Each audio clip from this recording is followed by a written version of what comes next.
Hi, this is Sonali. Today's question has come from Winnipeg, Canada. She says, I have been married for 20 years. My husband is an amazing man and I love him a lot.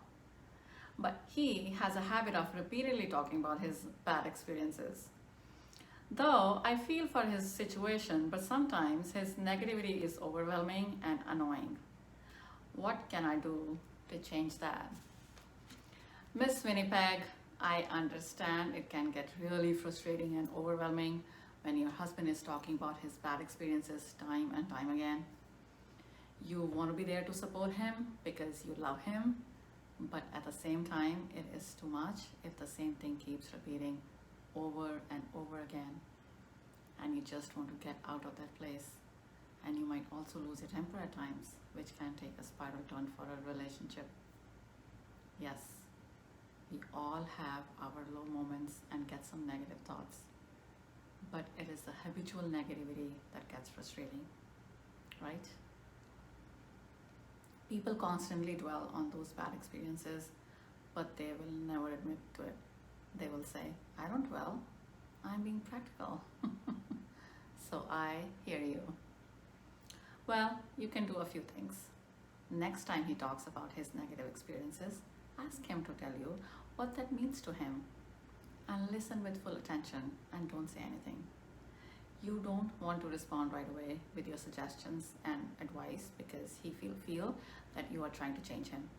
And people, generally speaking, don't like to be corrected and told what to do and what they need to be. Because if you do that, they will go the opposite way and it will drain you even more. They will listen to your point of view when they feel safe. And how can you make them feel safe? First, by listening and then acknowledging their experiences. People need a lot of empathy and understanding before they are receptive to your solutions. So, after you acknowledge that, appreciate him what good things he has done in the past and is doing in the present. Try and bring his focus on things he has accomplished in his life and how much joy it brought to him. Remind him and make him visualize those happy moments. Take him on that journey. Boost his ego by praising him. Men need that all the time. That's the way they are. It triggers the reward center of the brain, and then the brain releases the happy hormones, which gives a feeling of achievement and pride. Praising creates a positive association with that particular behavior and it makes them repeat it. And then communicate to him how his negativity is affecting you, the family, and your marital relationship. People are so wrapped up in the past, that they don't realize how their negative energy is making everyone miserable. They are not aware of that. So what they do is, they blame external circumstances, people, or even luck, because they feel they are not in control of their own life. They tend to think if all had gone the way they wanted to, they would have been happier. So where is this negativity coming from? Fear.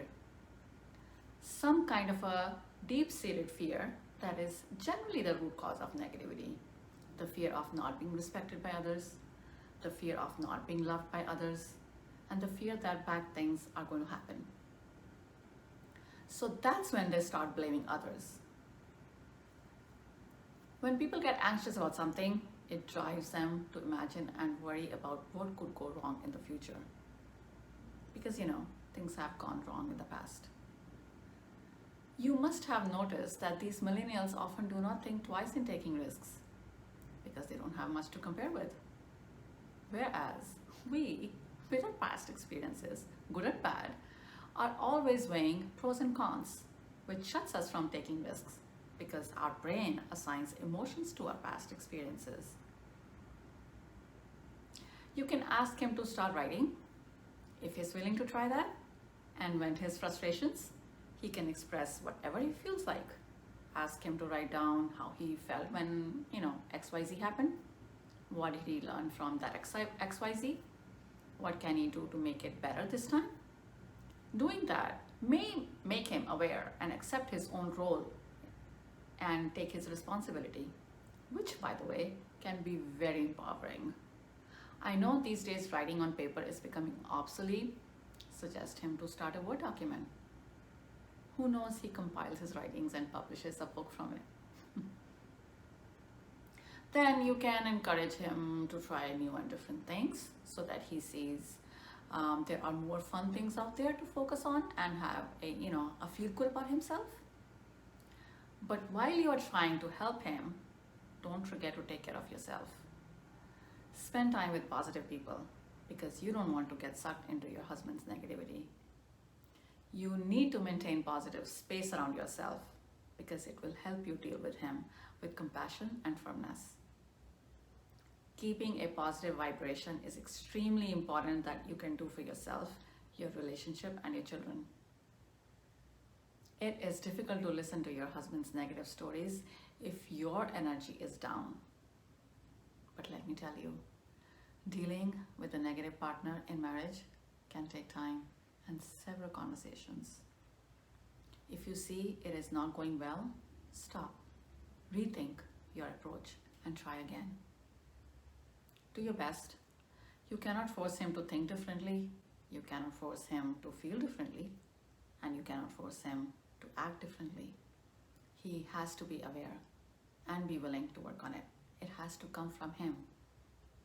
You do your part by offering empathy, understanding, appreciation, encouragement, motivation, and then simultaneously staying positive yourself. What I have talked about here is generic. Give me a call, we can explore more and work on your specific issue at hand. What happens is, sometimes listening to a third person, getting their perspective, even if it's the same as yours, does the magic. Share this with someone that would benefit from it. Subscribe to my channel and I will see you later on Love Life Coach XO. Bye for now.